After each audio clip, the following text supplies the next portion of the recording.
You know that feeling when someone's story sounds nothing like yours, and yet exactly like yours? That sense of knowing is at the heart of queerness. It takes what the world calls contradiction and turns it into connection, into truth. And that's what we found talking with Willow, a shared language of faith, survival, and becoming. The kind of solidarity that builds something that can make the church a better place, a real communion of saints.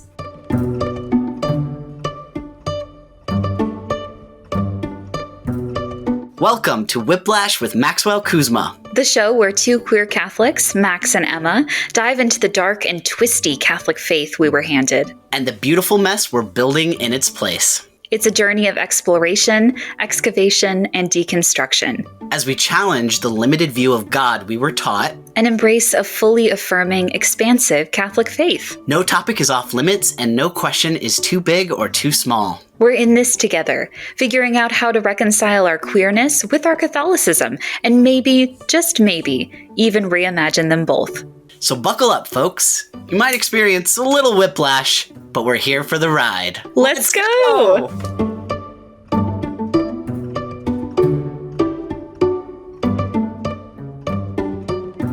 Welcome back to Whiplash. I'm Max Kuzma, And I'm Emma Cieslik. and we're starting October, LGBTQ History Month, with a conversation that hits close to home. LGBTQ History Month was founded in 1994, and October was chosen to line up with National Coming Out Day and the 1979 March on Washington for gay and lesbian rights. It's a month celebrating courage, celebrating people who came before us, who chose to live truthfully, often at a great cost, and people wrestling with those choices today. That theme of bravery and solidarity is what made our conversation with Willow so powerful. She's an intersex trans person, a deep thinker, and someone who spent years navigating fundamentalist Christianity and Catholicism from the inside. Talking with her felt like that moment when you realize someone else has been walking through the same contradictions you have, and they're still here, still thinking, still believing, still finding language for it. We talked about what it means to be queer and Catholic within fundamentalism, how those worlds can clash, and how people like us have learned to survive inside them. And more than survival, how we build something better. A faith, a community, a life that doesn't demand we shrink to fit. As we enter this month of remembrance and resistance, we're honoring the people who came before us and the ones still pushing forward now. Let's get into it. Well, we are so excited to welcome Willow Sipling to the podcast today. Thank you so much for joining us, Willow. Thank you. I'm so excited, but not too excited. Just at a normal, healthy level of excited. Okay, good. I might be a little extra excited because we had an amazing conversation. I think it was about a week ago where you, Emma, and we all sat down and we were just kind of touching base to see, like, what do we have in common? Like, what Catholic things are in your past that you want to come and onto our podcast and share with us. And so I thought it might be good if we start there with kind of like a zoomed out overview of kind of what your faith foundation was like, including the non-Catholic parts, of course, and how that got you to Catholicism and out of Catholicism. Sounds great. Thank you. Also, I'm practicing my self-control to spend some time not in purgatory because there were so many opportunities for double entendres and what you had said leading up to it. And so I was like trying to hide that because I know that we're also video recording. But yes, give me praises for not just jumping in.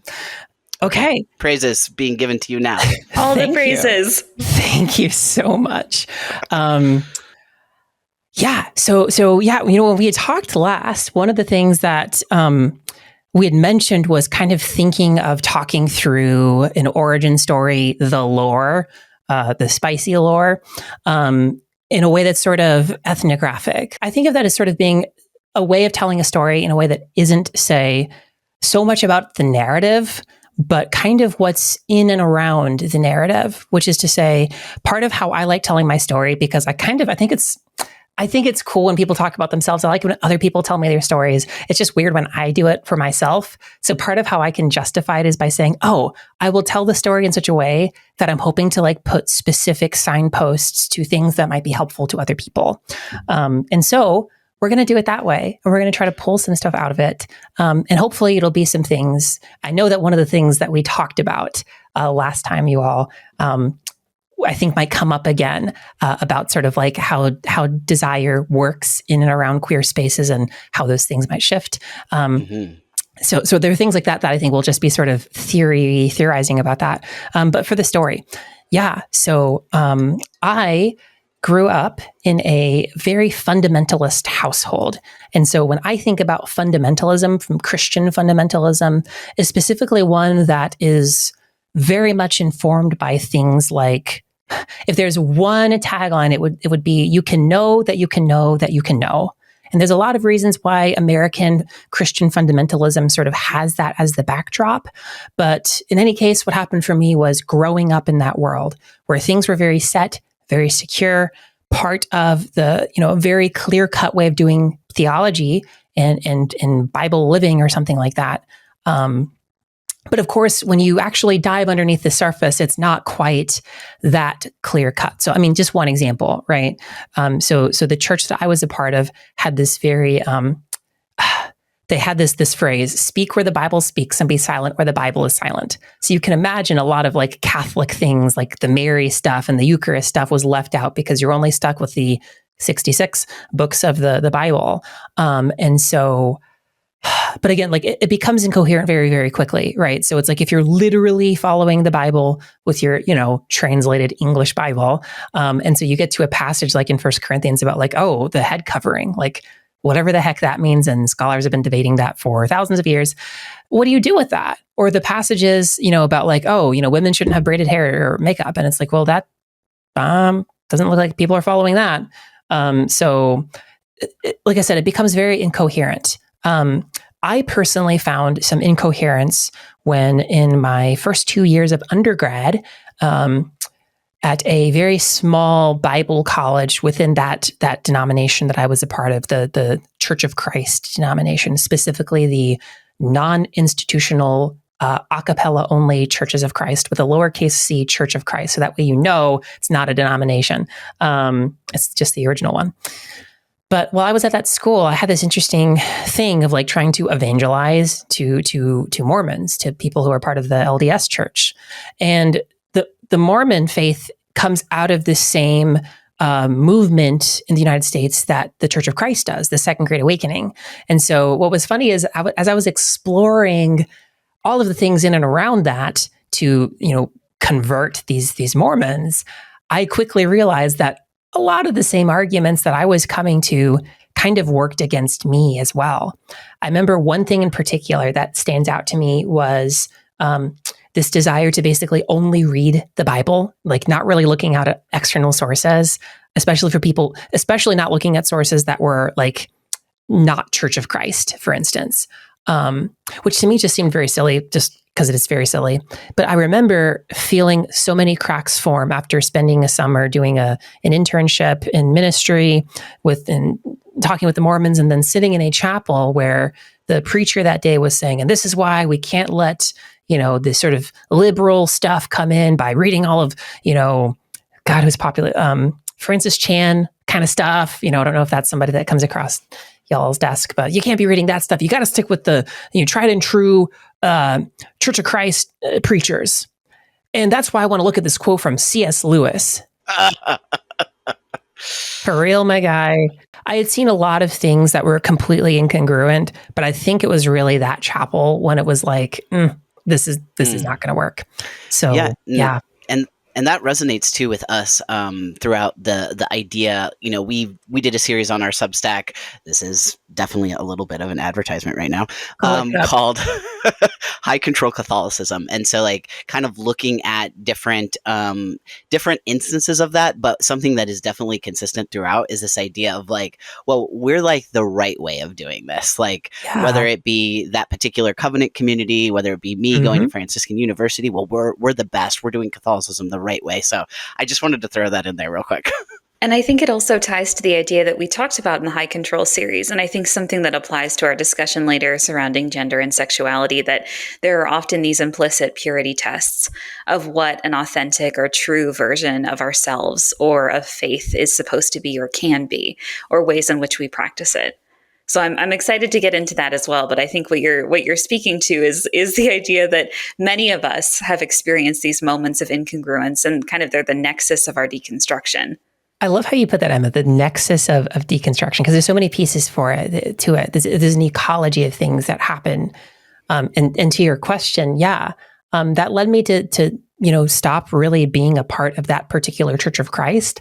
I ended up kind of attending other churches that were very similar, like the Christian church is actually kind of a cousin church to the Church of Christ from the Campbellites, as they were called in the Second Great Awakening. And I was actually discovered by some people at the church I went to growing up, and they literally had this like intervention, and they basically said I needed to repent of attending a church that was basically the same in any way. Like they were still a cappella only too.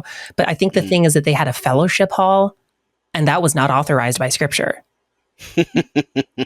Again, it's like, don't try to make sense of it because it doesn't make sense. And I basically was like, I'm not going to repent of like worshiping with fellow Christians.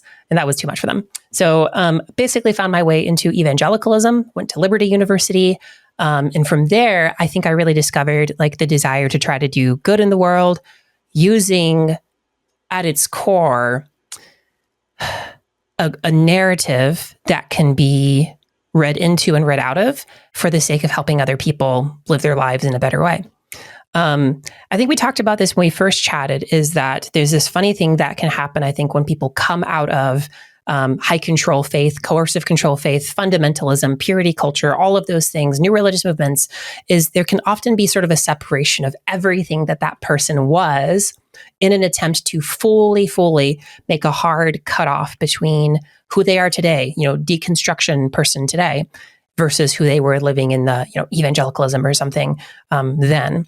But what I think is interesting is rather than just having this hard cutoff and basically becoming a reverse of what one is, I think it's healthier to find a sense of integration in who one is. Mm-hmm. So part of why I defined like what I was looking for at its core is because through therapy and other things like that, that's still who I am. And that still is actually what's behind who I am, right? The desire to use mythology, the desire to use stories, the desire to think of things that are humanistically inspirational to help us make beloved community.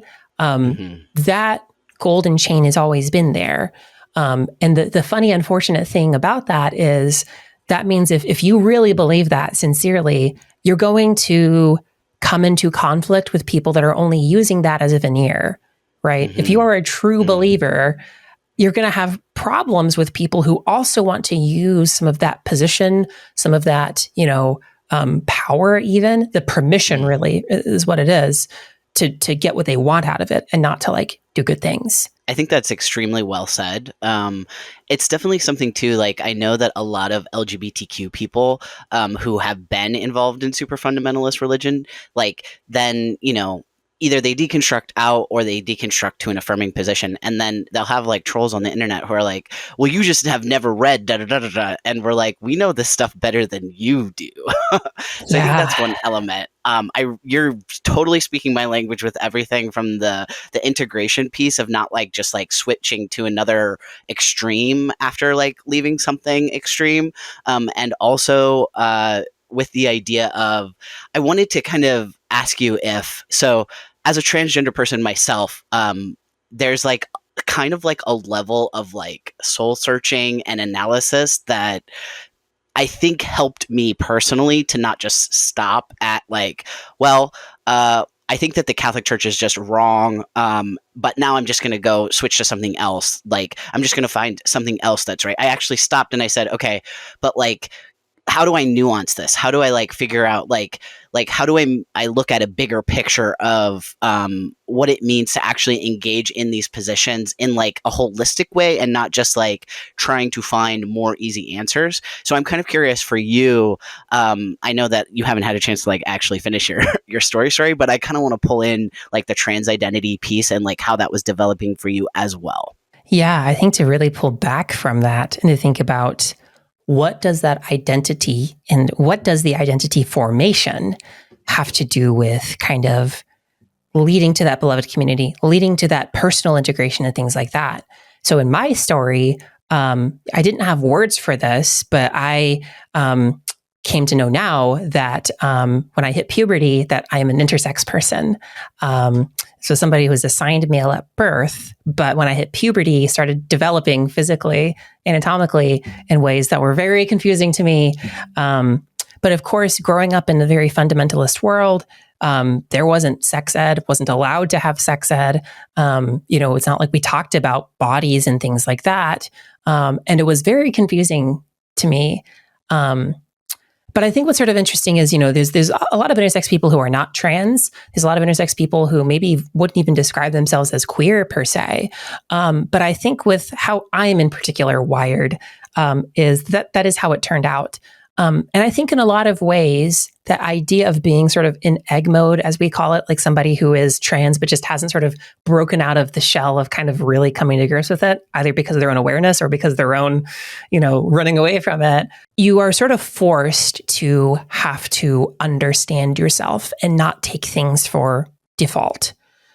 For me, it was one of those interesting areas of, even being in this fundamentalist world, I wasn't always coded as like, one of the guys, CODED. What I mean by that is like how somebody perceives you. And it wasn't like they were trying to like put me in like a feminine box per se. And it wasn't like they were trying to think of me as like a trans person. Of course not. But it was just because of how I carried myself, how I viewed the world, how I talked about my feelings and all of these different things that didn't quite make sense in this box. And again, maybe that was for some, physiological reasons to some degree, maybe for who knows whatever reasons. But the fact is that that was my experience. And I think having to then sort of grow up without any tools, understanding queer identity, understanding intersex variations, even at like a scientific level, meant that I was often unmoored. I was often kind of having to interact with the world without knowing myself. Which, I think if we're trying to be good Augustinians here, there's something very, very true about understanding the divine, understanding the universe, understanding others by going to a place deep inside oneself, right? If we think about Augustine, God is nearer to me than I am to myself. That quest for God, it's not sort of arrogant to make it a quest for yourself, because the more you know about yourself, the more you will then in turn know about God. And obviously I replace that for myself in saying that it's the divine, it's something else. I mean, I like to use the word divine because I like the sort of under and overtones of that. But I think that divinity is something that springs forth from all of us. And I think to understand your own divinity, you have to understand all of the parts of you. Now, that doesn't mean understanding completely everything about you. It just means you have to understand to a degree how you are in the world, the isness of you, your being, right? And the great thing is, I think trans people sometimes are forced to do that because the world doesn't quite work the same for us. But I think anybody of any gender, of any sexuality, would be so greatly aided in also kind of walking through some sort of dark night of the soul to come to the sense of self, right? It's not as if that there's like a lack or a loss if they do that and come to find out that they're cisgender and heterosexual, but they will have worked through. I've just got done doing a seminar on Judith Butler. So I've got Judith Butler on the mind, what Judith Butler calls the heterosexual matrix, how we define things based on these polar opposites of masculine and feminine. We police the behaviors of other people based on that, what to wear, how we should talk, when we should talk, when we can talk over others, how our entire economy works, how our entire legal system works, how theological systems often work. The theology of the incarnation is based on gender binaries. The theology of transubstantiation and Eucharistic theology is based on gender binaries. And so it's like when we realize that heterosexual matrix is invading all of those things, we can start to say, whoa, whoa, whoa, whoa. Is this actually how things are in their being ontologically? Or is this just how we have performed them into existence? And if I've performed them into existence, maybe I can perform something else too. Willow, I love this so much. And I just want to also, as I can verbally in this podcast, highlight and underline exactly what you just said, because I think it's at the heart of where we started. In your conversation about when we shift out of high control religious spaces, we are often under the expectation that we have to become an inverse. because the experiences we have need to be binary, that we cannot, and it often is conflated with the idea that queer people and trans people cannot have levels of faith or spiritual meaning because they're inherently opposite being who we are. And so I think what you're saying is incredibly important, that this exploration of how binaries are constrictive, in some ways liberatory for some people, but in many ways can be challenging and difficult for the ways that we understand and identify as ourselves, is critical. I even, as someone who is cis and a cis lesbian, there's so much here to unpack as someone who lived through purity culture. You talked about not having sex education growing up. And I know, as we've spoken about on the podcast, as someone with PCOS, the idea that my body couldn't perform what it meant to be a woman was very much tied and enmeshed with my identity of what it meant to perform a having heterosexual desire and performing what it meant to be a woman, physiologically, but also performatively in this space. So I think what you're saying is so incredibly generative and important. And I hope everyone is listening. Where do we want to go from there, I think, is the next question. I have an idea. So I'm curious, as you say this, I know that we've kind of bebopped around, but you've hinted at the idea that you also had an experience where you delved into Catholicism. So we've encountered your explorations of evangelical faith, of Church of Christ, of this other a cappella community. Can you delve into how did you come in and out of Catholicism throughout your life? Yeah. So let's see. So like I said, I went to evangelicalism, broadly speaking, kind of Baptist theology, you might say. Megachurch theology would be maybe one way you could refer to it. Kind of generic, very much into the text of scripture, praise and worship type stuff, very Steubenville conference type things, I think would be the best way of translating it. But Steubenville.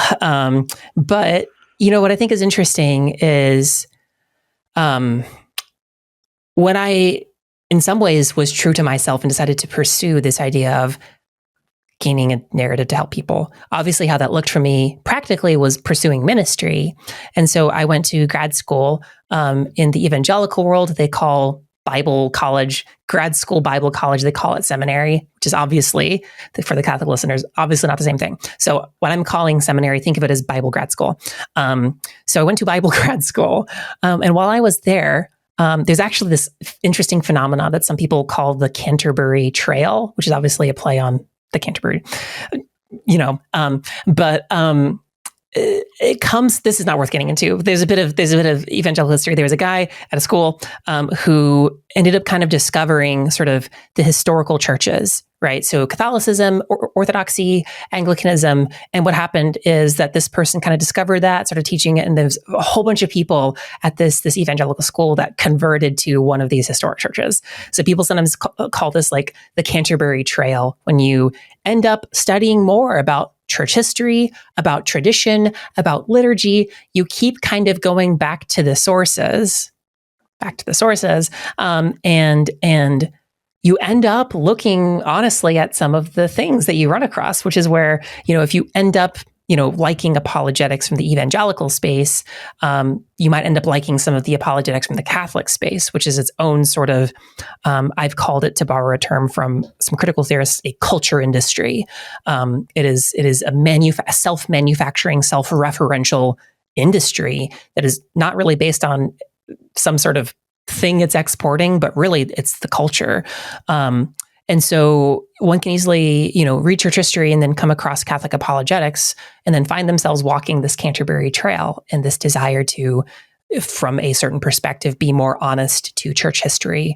Of course, a particular interpretation of church history that led me to, because it was safer for me, it led me to a conservative break-off Anglican group, not directly into the Episcopal Church. That is the American branch of the Anglican Communion that is based in the U.S., but eventually ended up in the Episcopal Church because lots of reasons. But obviously, because the whole time I'm wrestling with myself and who I am. I think what I initially maybe conceived of myself as without this term was that I was, sort of pan-romantic and asexual, right? So that I found myself compelled by many people. And to some degree, when I was sort of realizing that I thought of people a little bit differently, there were two sort of competing things in my head, right? When I felt myself compelled by men, I was like, well, maybe I'm gay. Maybe I'm gay. But then I realized the experiences at that point that I'd hear from gay men did not sound at all like my experience, right? For gay men, there's a very specific way of doing gay male love, which didn't sound at all like me. Turns out I'm not a gay man. The other side of that as well, sort of the inverse of that same coin, was thinking, okay, well, maybe I'm not any sort of queer at all because I'm compelled by everybody in the same way, right? So it's like, maybe I'm some flavor of asexual, which, dear reader, spoiler alert, turns out is true. But it was one of those like funny things of like, who am I? Right? I'm confused because the heterosexual matrix wasn't giving me the answers that so many people seem to glean from it. And so I was just kind of lost and confused in myself, and often found myself kind of turning to these theological things to try to repress it. So Emma and I are nodding aggressively for people who are just listening. That's such a mood for being a young queer person in these spaces.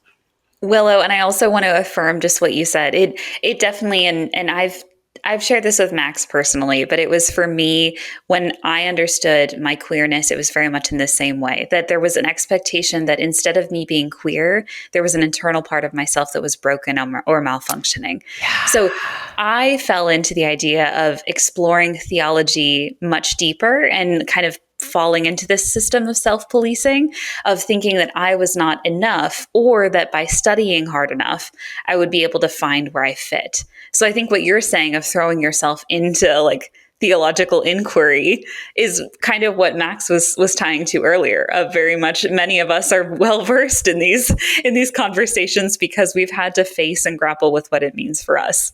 I think what you pointed to, what you first said was, rather than think of those differences as like kind of a beautiful exploratory invitation, it was viewed as a bentness, right? It was viewed as something wrong rather than a creative new thing that could be explored creatively with a sense of newness and curiosity, which is again part of this, not even just this sort of fundamentalist high control, coercive control narrative. It's also this wider heterosexual matrix narrative where you're supposed to be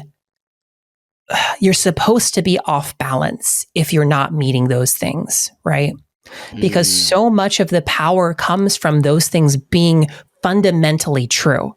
Mm-hmm. I've said this before in other cases, and I don't mean this in a like negative, angsty YouTube atheist way, but really conservatives are correct in saying that this gender war stuff is like a make or break thing. Yeah, I've said that the gender stuff is sort of a culture end game thing, because I think it's true.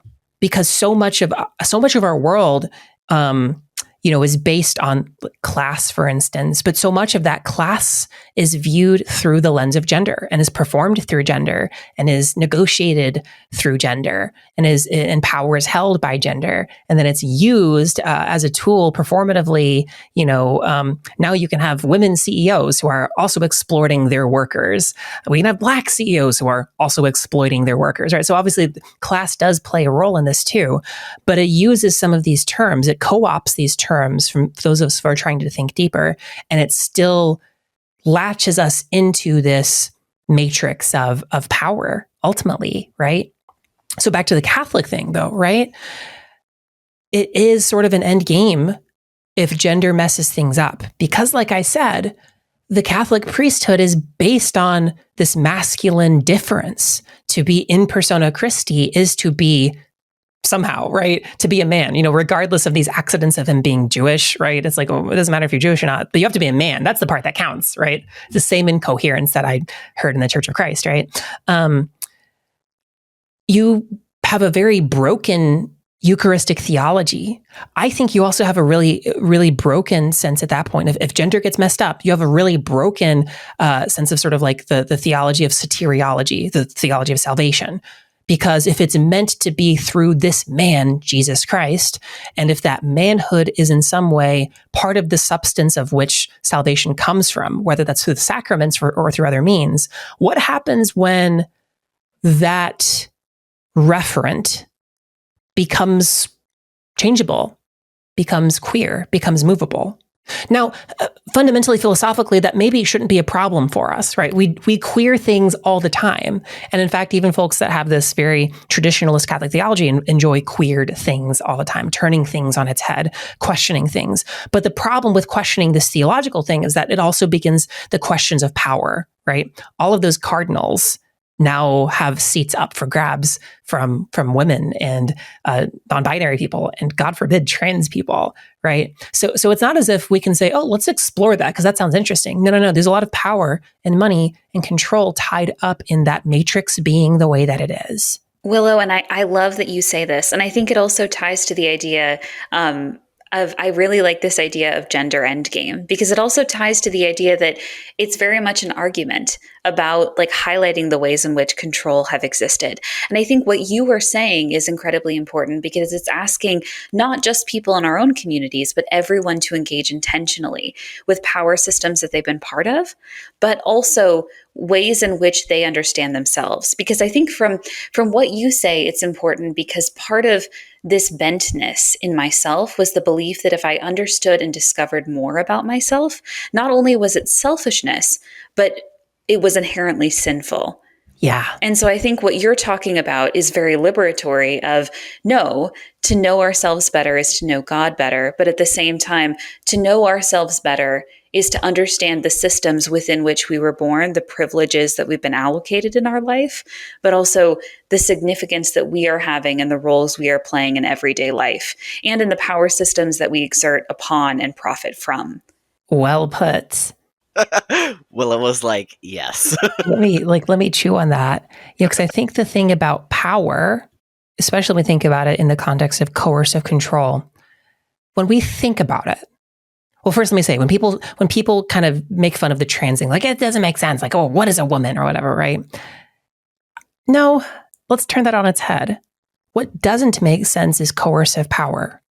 Like, what do you actually get out of telling people, oh, you're a woman, you can't be a priest? What do you actually get out of silencing victims? What do you actually get out of any number of things that are, less maybe extreme than the abuse crisis or, things like that? What actually comes about from it? Like, what good is it doing you? Who wins? And I mean that at a very deep level, because I tell you what, I get personal when I talk to people, right? I don't have civil conversations with folks because when I talk to folks that disagree, I don't think that they're ever good faith arguments unless it's completely service level educational, right?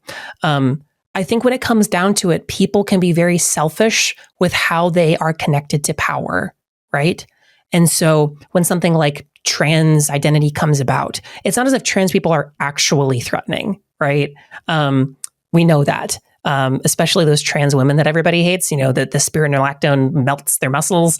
It's like people know that trans people are not scary in of themselves. Like, they're not a physical danger.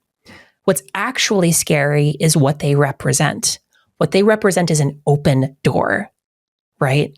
And so the privileges that come through being a specific way or linked to things that get to be in a specific way are all of a sudden threatened by that. So back to this incoherence of like abusive, coercive power. What do you actually get when you can confine people to essentially what we might call a cult? You get everybody finally on the same page. They're all agreeing to the same doctrines, the same beliefs. It's a perfect world. What do you actually get? I don't know that many of us think that far, right? Because we think about like Waco, right? Oh, that's what happens to cults when they get what they want. Okay, let's pretend Waco doesn't happen. What do you actually get when you get to control all of the thought? I don't think that there's an easy one-word answer for that. It's contemplative, I think, because I think most of us that have a desire for goodness in the world realize that even the question itself is empty. The question itself is sort of shadowy. The question itself is sort of an inkiness, because when you realize I've made all these people believe what I want them to believe, I get what I want. Just saying words like that for people that have even a little bit of a heart, a little bit of a conscience, there is a ring of truth to being confronted by one's own fears that are purely representative. Trans people are just representative of a loss of a power that one thinks they want to have. The power that they think they want to have is a stable version of the world wherein they get to have somebody underneath them that they can bully. But really, who really wants to bully people?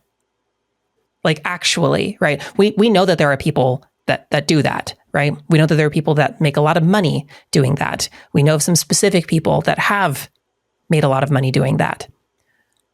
But the thing is, I think honest people at their core, even if they support that hatred and vitriol, realize that it is just that sort of Sisyphusian task, that rolling that rock up the hill. Because the more extreme they get in hatred and in confusion, the more the only thing that satisfies them is more hatred and confusion. Even as they're decrying how messed up and gross trans people are, the more they realize they will have to keep saying that. And the more graphic they'll have to make it. And the more sort of horror story they have to make it, the more untenable they make it. It is a thing that will crumble in of itself, and people know that. The proof that they know it is because the vitriol increases. It's a little reminiscent to me of, I mean, I don't know if you all had to read Crime and Punishment in high school, but like there's this whole idea of the, like, I forget what the exact term is, and you all might be the people who know this more than me, to be honest. But basically this idea that like there's the Ubermensch, the like Superman, this ability. The storyline is that Raskolnikov, the main character, he's like, if I'm able to actually kill somebody, that will set me apart from the masses. That will change me in some fundamental way, make me this Superman, this higher being. The fallout, the consequences in the novel is that he does not achieve the thing that he thought would happen. He thought that there would be an ontological change. He thought that there would be something that would happen magically when he did that, but that didn't happen for him. And I do remember just being like, okay, this is pages and pages of like this man deeply regretting his decisions. But yeah, I had a connection there, but I don't remember what it was. No, Max, I think that also it ties to I see that connection here.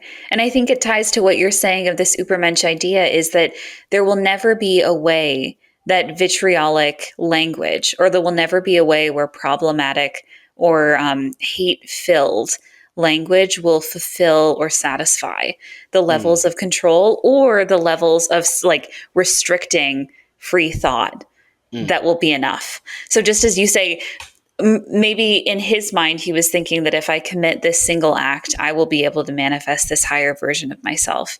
But in doing so, he realizes that he's sacrificing a huge part of who he is, and it's going to change him in a much different way. And I think, Willow, what you're saying that's critical is that this invitation for people to think critically and challenge and look into themselves is an invitation an invitation that is not challenging to us in our communities, because the natural result of looking internal to ourselves and understanding who we are is bound to release a result that is liberatory, is bound to release a result that is going to give people space, not only to consider the power systems that they're part of, but also the ways in which they themselves will never succeed or will never be gratified by this hate. And I also want to, like, this is like a slightly a transition into another aspect of this, another angle of looking at this. But I'm also thinking of like people who want to be progressive, who want to signal openness and welcome without actually like challenging the fundamental systems that enable these things that we are talking about, like capitalism as this system that requires the gendered exploitation, kind of some of these angles. Because I'm thinking of the church and how Emma and I just did an episode on Pope Leo and what the first 4 months mean, and like what does it mean that there was an LGBTQ pilgrimage, especially in light of the fact that 25 years ago, when World Pride was in Rome, Pope John Paul kind of just like lost his mind and was like really upset about it, and there were like horrible slogans being written about gay people, like gays in Rome, yes, in the Colosseum, like being written as these pilgrims are trying to go. And so, we have had some forms of progress, but a lot of it, in some ways, can be categorized not just by the Pope himself, but some of these progressive movements where it's performative in nature. And so, asking, what does a church that actually welcomes and uplifts queer people mean? Because that will, challenge something institutionally about what the church is, how it's constructed.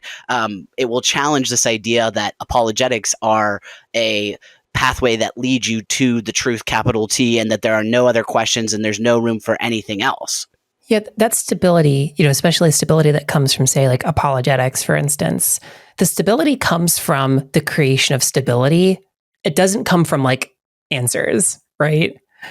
Because as any of us that have maybe spent time in apologetics know, there's always sort of a sifting through of data, right? There's always a very selective way of looking at history, because everything in history and everything in the interpretation of text is interpretation. You can interpret it this way and you can interpret it that way. And if that's the case, why not choose an interpretation that's more open and freeing, right? And again, I believe so strongly in this idea of, you will know a tree by its fruits, right? What were the fruits of John Paul II's reaction, right? What kind of person has that reaction to queer people? Well, the kind of person that makes a business out of covering up abuse. So JP2 is now looking up at all these queer people, there's all of this singing and dancing and fun, and he's just there in sulfurs and stuff like that. And it's like, imagine thinking that what you did was worth it, right? I don't know that that's how it works. I don't believe in sort of hell and things like that. But it's just like, if you were to kind of borrow this worldview, what was worth it? Was it worth it to have a industrial complex of abuse so that you could have cultural power, so that you could bully gay people? Like, was that worth it to anybody? Because that's what you took. That was the trade. That was the cost benefit you were looking for. You wanted cultural control, and so you hid abuse. That's the thing. Max, you left a comment to own the communists, right? How much of your soul are you willing to sell to own the libs, to these people that you don't actually understand? And again, because you know that you're afraid of that deeper understanding. When I talk to, like, say, protesters at Pride, which I do, I never see calm, well-adjusted, integrated people. And again, this is why I'd be really bad at politics. I just like go after people's souls. It's like, you are not here because you are happy. And in fact, because it's often these sort of like, white middle-class dads, it's like, I know something about you. I know something about you. I know what it is. And again, like I said, I go personal. I ask them, you're here because you want to expose sin. Do you know that verse where Jesus says, you got to take the beam out of your eye? Tell me if you believe you are a perfect person. Oh, of course I'm not perfect, because they can't be presumptuous, because that's also a sin. Okay. What's an area of sin that you stumble in? I'm smirking, chat. I'm smirking here. You know exactly what kind of sin suburban, middle-aged dads fall into. And that's the one I go for. Yep. What's happening there is somebody sees something very unfulfilling in themselves and finds comfort in something that is not aligning with their goals, is ultimately what it is. I say it that way because I want to be like, oh, it's bad or sinful or evil. It's like they're doing something that isn't aligning with their goals and they know it. It's the sense of, I'm supposed to be a good Christian man. And I'm just going to say it's, there's just all these people are just watching porn all the time. Like, that's just what it is. Like, it's a weird thing. And so there's an incongruence that comes from there. Or if I can borrow a term from some folks, a discordance that happens with their actions. And so what do they do with that discordance? They don't discern. They don't look for integration. They don't look for ways of managing different parts of themselves with consolation, right?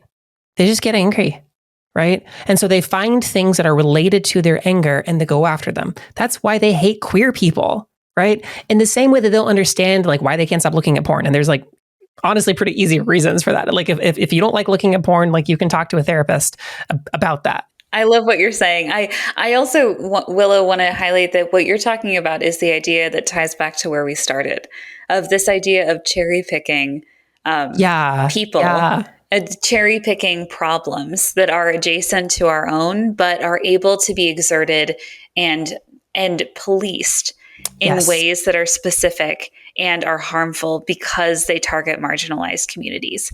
So there's a reason specifically that there isn't a huge campaign against, well, there is in some degree, but there is a reason that there isn't a huge focus on and demonization of men who engage with and watch sex work online. Like it's because these people are often cis het white men who exert a level of power, and they can exert this power over queer and trans people that they conflate with their fear, with their anxiety about not investigating who they are and what power systems exist. So I think what you're talking about, and it ties to the big concerns, is that within high control religious systems, within high control political systems, the main threat, and for many of them, is that if they look closer, if they step their foot off the gas pedal for a single second in vitriolic words and actions against queer and trans people, they may realize just how similar or just how introspective a lot of that anger is on themselves. So the second that they're looking anywhere else, or the second that they stop to question why they have put their faith in these problematic systems, it's going to mean that they also have to worry about what ways these systems are abusing them. And I just want to add something which may feel a little bit out of nowhere, but I feel a connection here, which is I think there's a connection to in this discussion of I'm misdirected, like externally directing something that maybe should be inwardly directed. Like maybe we should be instead of demonizing a certain group and then pinning all of our own, projecting all of our own hidden demons onto that group. Maybe we should be like having some self-awareness and self-reflection. But I feel a connection to the concept of boundaries, especially coming from high control and very fundamentalist spaces where and again, also a connection to capitalism, because if you don't really have boundaries and you don't really have a sense of your own like needs, then you're much easier to exploit, period, or to mobilize in any way that, that the powers that be want to do that. But boundaries specifically, that was something that took me a lot of time to learn and understand, going through my transition and just distancing, what's the word I want to use? Differentiating myself from this idea that I am just a Catholic person, and that in and of itself represents the fullness of my identity. And so I just have this checklist of things that like I have to do, but I don't have any like. Essentially, I want to set up the idea of positive boundaries, because I think coming from high control, it was like, well, this is just like all these doors that I'm slamming. Like, well, I'm not going to talk to you if you don't use my pronouns, for example. Like that's a kind of boundary. It's a kind of that's like a barrier. But I think it's also there's a positive iteration too, which is I want to engage with you, and these boundaries are like a way that we can come together and actually do it in a way that is like ethical for both people. Like, I don't know. That was a really long way of going through all that, but I feel that there's a connection here, because it's like, ultimately it's what are our interactions with other people? Like how are we engaging with other people, and through the lens of how are we understanding ourselves? Yeah, I think this idea of differentiation is, a part of sort of like developmental psychology on one hand, but it's also a part, I think, of this sort of internal discernment, which I don't mean to sort of put discernment in like a spiritual thing against like psychology and how we operate, but I think of these two things as being sort of different to some degree. differentiation, as we might think about it developmentally, when it's healthy, comes through boundaries, which is a part of freedom, right? If you are not familiar with how to communicate well, if you are not familiar with what is unacceptable, then you're not going to know how best you can assert yourself, right?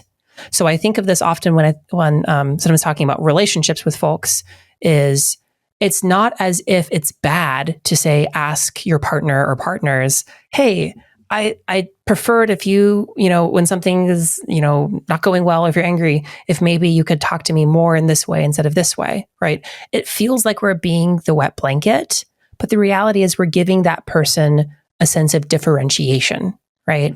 There's a default that's being leaned into for any number of reasons. That's for their therapist to talk with them about. But the thing that's on the surface, the presenting issue is there's something that might need to change, right? But healthiness is, well, here's the thing. I think anything can be viewed as an invitation. Maybe not everything, but most things can be.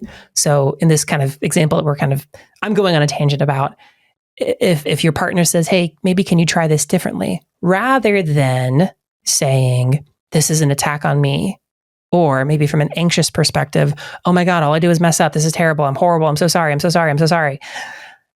Differentiation is, I am not a mistake or misunderstanding or a difference of emphasis.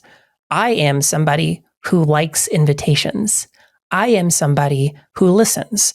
I am somebody that can assert myself, whether that asserting myself is through, doing something for my partner who I love, or if it's through saying, I hear you and I love you, but maybe there's this other thing to look at too. That assertion is not like, I think high control religion makes being a doormat a virtue, right? And so assertion looks sinful when we live in that space. So assertion for us is good practice when it comes in the context of safety. When it doesn't, it's not safe when we ask a abusive pastor to not be horrible to us in a pastoral counseling scenario, because we know how that will turn out. We've seen it turn out. You can read, news articles and things like that about that sort of thing all the time. But I think thinking of those things as an invitation is all about positioning yourself in the world. I can't control other people, and perhaps I don't even want to, but I can control my posture towards those other things, which is, again, a sign of this very sort of coercive way of being in the world. When you were saying, Max, specifically about boundaries, right? Who you are in the world is a specific person. And it's other people who aren't catching on to that. And probably not because of how you present yourself, probably because of this narrative they've made in their head, right? It's funny for me because it's like, I'm a very clocky person, but even before I was transitioning, people just didn't put me into this very oh, you're a dude box. It just didn't happen. But what's funny is people try to put me into a box because it's well, I don't want to do the trans thing, or I don't want to be sinful or whatever. So I'm going to use these pronouns or things like that. It's that actually says more about your closed offness. You cannot see an invitation, right? And the invitation for me is not just how I physically appear. It's when people come into my brain space, they're oh, that is not the brain of a dude, right? It's that's not what's there. And I think it's that difference that people can see needs to be thought of as a difference, right? This homogeneity, this sameness, which is what control is often about, this coercive control is often about, doesn't give any space for that person to grow into invitation. I think that's what's so dangerous about coercive control. There's no space for invitation, no space for creativity. I think what you say is so incredibly important. And it ties to the idea that there is no space for invitation or personal growth, but the exaltation of closing yourself off to invitations. What I want to emphasize from what you are saying is the idea that in many of the far right groups and many of the high control groups, there's the idea that being closed off and being in many ways not repulsive, but like the reverse magnetization. So like pushing away or repelling. That's the word. Specifically, the repelling ideas of invitation, repelling spaces where we can learn and engage meaningfully with others, repelling challenges to our worldview is exalted as something that's beneficial and good. So just as you say, I see both sides of there's benefits within high control spaces of, just as you say, this wet blanket of accepting everything that we hear, but at the same time, using that acceptance of everything that we hear to challenge anyone else who's challenge anyone else who is in any way disrupting our worldview or disrupting what we've been told we have to believe in. So I think what you're saying is incredibly important and also ties back to what we've been exploring at the very beginning of this piece, is that it's because knowing ourselves is only a space in which we can learn to grow and more inclusive and more welcoming. And high control spaces flourish on the idea that we cannot and should not know ourselves, or that one part of ourselves, whether it be being trans, whether it be being a woman, whether it be being someone who works in this profession, can be reduced to the totality of what that person is. And so I think that as we kind of near the end here, if it's agreeable to everyone, I think it might be interesting to hear you, Willow, kind of like, I guess, take us to how like you kind of like fully removed yourself from these fundamental groups, even from Catholicism, and like how you found that freedom for yourself, like what that experience was like and like what it feels like now, if that feels like an okay direction. Yeah, I think we can kind of sort of take that in this ethnographic way as well. So I eventually found myself at a crossroads with the Episcopal Church. I was thinking about going to study like overseas and like pursue ministry and things like that. And ultimately, I made the decision to not come to grips with who I am. I saw Catholicism as a way of putting gender and sexuality on hold because I knew it wasn't allowed. In fact, actually, at my first confession, I told the priest that there was something, I don't even remember exact words that I used. I didn't use the word ace, didn't use the word gay. But in my first confession, this priest told me, you should never identify with your sin. First confession. Unfortunately, it was a bit late for me to say, turn around, actually, let me, do this other thing. But I think for me, I see that as the microcosm of what happens when you repress. I found myself at a Catholic ministry, and that Catholic ministry was covering up abuse. And that was difficult for me to see, especially as somebody who sacrificed so much stuff to think of what I was doing as being on the right track, right? It's like, okay, I'm going to do the right thing in terms of gender stuff and sexuality stuff. I'm going to do the right thing. And then to realize, well, those rules only apply to some people, And not even just those rules, but like the rules about how you should be in the world, right? You can be buddy-buddy with people on the far right? People who hate immigrants, who hate the poor, people who love the death penalty. Wait, I thought all of these things were like the opposite, right? In the same way that like identifying with my sin, it was the opposite of what I should be doing. Why are those people allowed to do it? Oh, well, because it's a power thing. It's not about faith. So for me, when I left that ministry, I left Christianity. And what I think is most beautiful to me about that is something that my Ignatian spiritual director told me. I remember telling her in the midst of all of this scenario, I was like, I can't do this. I can't do this because it feels like I'm just always going to be in the storm.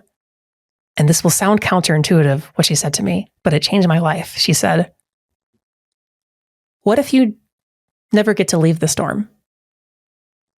If you're making everything contingent on, I just got to survive, so I got to be out of the storm. What if that never happens? Chat, that's a hard thing to deal with because this Ignatian thing, right? This contingency thing, right? I was telling myself I would be okay if only the horrible stuff would stop. What if the horrible stuff doesn't stop, right? Not even just abuse and cover-up abuse, but like genocide, right? The policing and potential, like all of this stuff going on with like trying to persecute trans people, right? The carceral system, the fact that there are now, we're going to get a trillionaire if we haven't already got him, or it's coming up soon or something like that. What if the storm never stops? Let's say it doesn't. What are you going to do? And again, for me, that's an invitation, not an invitation for despair or desolation, an invitation for finding consolation. So thanks to the hypocrisy of supposedly spiritual and strong Catholic leaders, I found myself. Rather than listen to this false narrative of trust them, they're wearing a clerical collar, I decided to trust myself. And so thank you, Ignatian spirituality, for leading me towards truth. So if I need to trust somebody, why not trust the person who is willing to live in the storm? And I think that's really what trans identity is. Mm-hmm. I think trans identity gives you the opportunity to offer it all up on the pattern of your own life. Damn. And so when you are living your life, just waking up, right? These things we don't even think about. Breathing. What kind of body is breathing, right? What kind of person is breathing? And not even like, oh, the kind of person that's breathing is somebody with a little F on their gender marker on their ID. I'm glad that's there. But that's not what I mean. What I mean is I get to be somebody who is comfortable swirling in this storm. Mm. And when I see people who are not living in integration, I see them idolizing the eye of the storm. They're just pushing off a few moments of peace for complacency. And I think that is missing the mark entirely. Our world is chaotic. There might not be a good thing on the other side. So screw it. Screw it. Live into the storm. Live into the storm. Do the things that are going to be difficult because you could think of them as invitations. Sure, things are scary. But is it just because it's like sort of new? What could be on the other side? I don't know. Maybe being like fully yourself or something. I don't know. That's just how I feel about it. I love it. I love it. Even as someone who for so long has felt so grounded in like being a cisgender person, even like this week before our conversation, learning how like PCOS is itself a form of like intersex identity, but also how like this way in which I perform gender is innately tied to the purity culture that I was part of. So it's not just about a sexual ethic and an understanding of performing sexuality, as you say. And I think part of me leaned into that, of the way in which I confront and am unpacking purity culture has to be the exact opposite of what it was, or that I have to perform a level of sapphic attraction or desire so that I am seeing myself deconstruct these things. And so people don't put me in this specific box is something that came from our initial conversation of just having this invitation to think more critically about what are the ways in which I see myself, and also the ways in which I see other people seeing myself that define how I'm performing who I am. And so bringing us to a close, I think what you say is incredibly important, because it's the understanding that we should have and should feel safe in having an invitation to explore more about ourselves, who we are, to challenge power systems that we are part of, that we contribute to, but also that deeply affect the ways in which we identify and the binaries that we feel that we have to satisfy or that we have to in some way challenge to be who we are. As a result of that, I really love one of your closing phrases of learning about what it means to live in this unknowing, to live in this uncertainty. And I think especially now, as you say, and as you talk about the idea that sometimes it may be for us living in a storm for a long period of time. It may be that we don't find peace or satisfaction or clear answers in the near future, I think is especially important right now. We're living in incredibly unprecedented and violent times. So knowing and finding, in some ways, peace and safety in our own minds, in the idea that we ourselves can continue to exist, can continue to challenge one another, can continue to practice and perform our identities and perform internal investigation about who we are and the systems that we're part of. It doesn't mean that in order to enact change, we have to have all of the right answers or that we have to know exactly who we are. Because the sense, as you say, the invitation to know ourselves is an ongoing one. And it's one that we will continue to receive throughout our lives.